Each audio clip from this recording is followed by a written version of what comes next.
Bismillahirrahmanirrahim. Assalamualaikum warahmatullahi wabarakatuh. Selamat sejahtera bagi kita semuanya.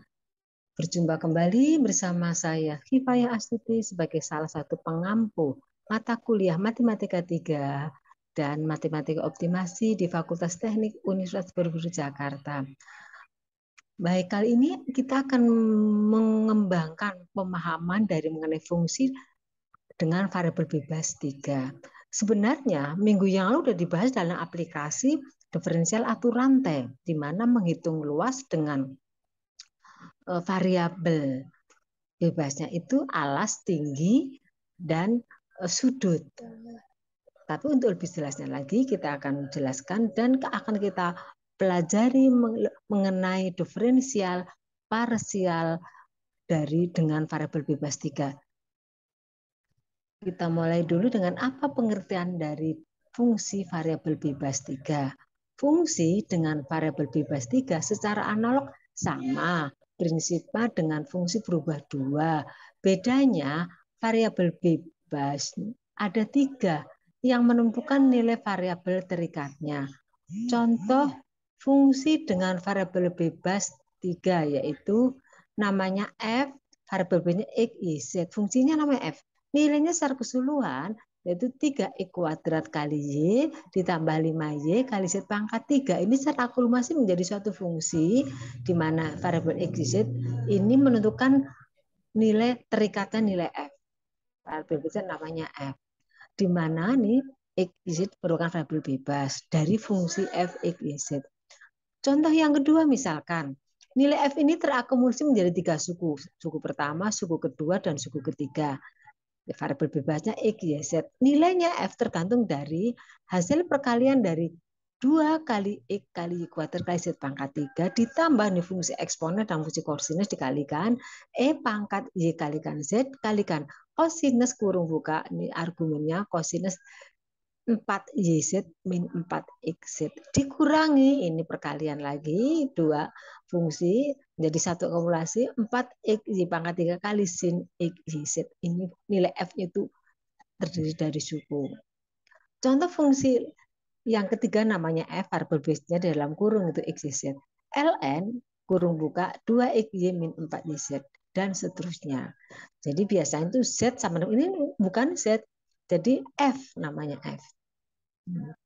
Dimana kalau ln itu adalah logaritma dengan bilangan pokok E. Logaritma itu pangkat yang harus dikenakan pada bilangan pokoknya. Jadi E itu 2,7183. Kalau ln E pangkat N hasilnya N. Ln E pangkat 2 nah hasilnya 2. Maka kalau ln E itu berarti pangkat hasilnya 1. Selanjutnya kita akan definisikan pengertian dari diferensial parsial dari masing variabel bebasnya. Kalau variabel bebasnya 3, maka ada 3 diferensial parsial. Misalkan diketahui fungsi f dengan variabel bebas x, y, z adalah fungsi dengan variabel bebas masing-masingnya x, y, z. Maka diferensial parsial terhadap variabel bebasnya disimbolkan dengan masing-masing. Ini dibaca del f per del x atau indeks Fx ini artinya laju perubahan nilai F itu berubah jika dibandingkan dengan laju perubahan nilai X. Di mana kalau different parsial itu variabel Y dan Z itu konstan, tidak berubah. Selanjutnya kalau del F per del Y atau dengan simbolnya F indeks Y itu simbol. Artinya laju perubahan nilai F dibagi dengan laju perubahan nilai Y di mana variabel X dan Z itu konstan tidak berubah. Dan kalau del F per dz laju perubahan diferensial parsial F terhadap perubahan variabel Z, ini variabel X dan X dan Y konstan karena yang berubah jadi itu nilai perubahan F-nya jika dibanding nilai perubahan nilai variabel Z yang X dan Y dianggap konstan. Nah, diferensial parsial ke masing-masing variabel bebasnya dengan ketentuan misalkan fungsi f, x, y, dan z didiferensial parsial ke x. Maka variabel lainnya dianggap tidak berubah atau konstan, dianggap konstanta. Yang didefinisikan sebagai berikut. Jadi diferensial pada prinsipnya adalah merupakan perhitungan limit. Maka del f kurung variabelnya x, y, z kemana? Ke del x atau f rumusnya itu limit di mana delta X mendekati 0. Di sini dikurangi fungsi aslinya fx z yang berubah X ditambah delta X, koma Y itu tetap yang berubah delta X-nya dibagi delta X. Ini di mana Y dan Y dianggap konstan. Ini definisi. Tetapi prakteknya tuh kalau dalam soal ada rumus ditentukan, ya Anda hanya merubah sesuai dengan variabelnya. Kemudian ini artinya apa? Laju perubahan nilai F, X, Y, jika dibandingkan dengan laju perubahan nilai X, del F per del X, di mana Y dan Z konstan. Kemudian secara analog, bagaimana kalau del F, X, Y, Z per del Y, atau dengan simbol singkatnya F indeks Y itu definisinya adalah perhitungan limit delta Y mendekati 0. F, X, Y yang berubah kan delta Y. Koma tetap yang berubah cuma ditambah dikurangi fungsi aslinya asalnya fx dibagi delta ini definisinya. Maka di sini karena x dan z konstan, maka di sini variabel x dan z konstan yang berubah hanya variabel y, maka diferensial parsial ke y. Atau diartikan laju perubahan nilai f, x, y, z jika dibandingkan atau dibagi dengan laju perubahan nilai y, di mana variabel di sini z dan X dianggap konstan. Secara analog, del F kurung buka X, Y, Z per del Z atau simbolnya FZ adalah diferensial parsial fungsi F ke variabel Z, di mana variabel X dan Y dianggap konstan, didefinisikan dengan perhitungan limit sebagai berikut, yaitu limit di sini F kurung X, Y, Z, tapi ditambah delta Z, X dan Z tetap dikurangi fungsi asal dibagi delta Z tinggal. Jadi paham ya, di sini yang berubah ini karena ditambah delta Z, X dan Y tidak mengalami perubahan maka dianggap konstan. Contoh soal, diketahui fungsi F variabel bebasnya X, Y, Z. Ini ada 3 suku. Suku pertama ada 2 variabel 4 X kali Y pangkat 3 ditambah kosinus U. Nah, U-nya ini 2X kali Z min 3YZ. Ini suku kedua. Ditambah suku ketiga sin 5 kali X kali Y kali Z. Jadi nilai F ini terakumulasi tergantung dari 3 suku ini. Tentukan diferensial parsial ke masing-masing variabelnya. Jawab, untuk menghitung diferensial parsial F ini ke X, nilai perubahannya jika dibandingkan nilai perubahan F laju perubahan jika dibandingkan dengan laju perubahan nilai X, tetapi Y dan Z konstan. Jadi yang berubah X.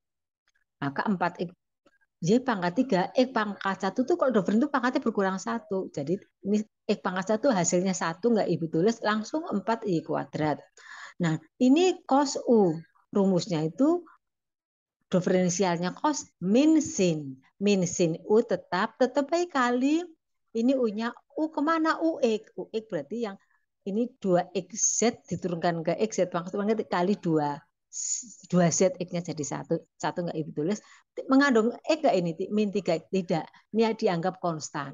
Maka dikurangi 0. Maka hasilnya cuma jadi min sin U kali 2Z. Nah, selanjutnya, nah ini sin turunannya cos U dikalikan ini U kemana? UX.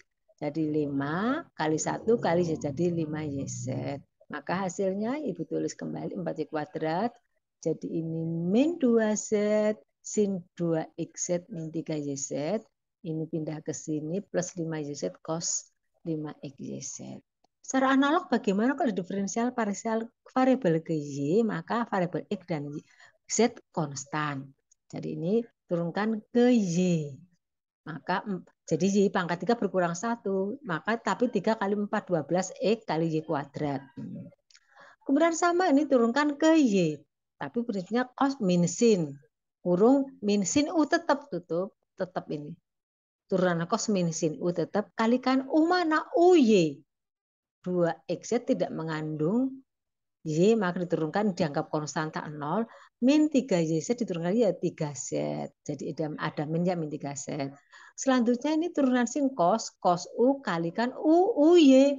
Jadi 5X, Y-nya turunkan parsial ke Y ya 1 kali, maka 5XZ. Maka hasilnya ini tulis kembali 12x kuadrat. Yang ini min kali min plus 3z sin 2xz min 3z ditambah ini ditulis ke sini 5xz kali cos 5xz. Selanjutnya di diferensial parsial yang variabel ke z maka x dan y konstan.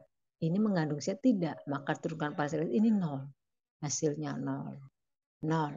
Selanjutnya ini set ada di sini di dalam cos, maka tapi turunan cos jadi min sin u ini kalikan lagi ini u-nya ke z. Nah, jadi ini jadi 0 min sin u-nya kan ini 2x turunkan ke z ya 2x.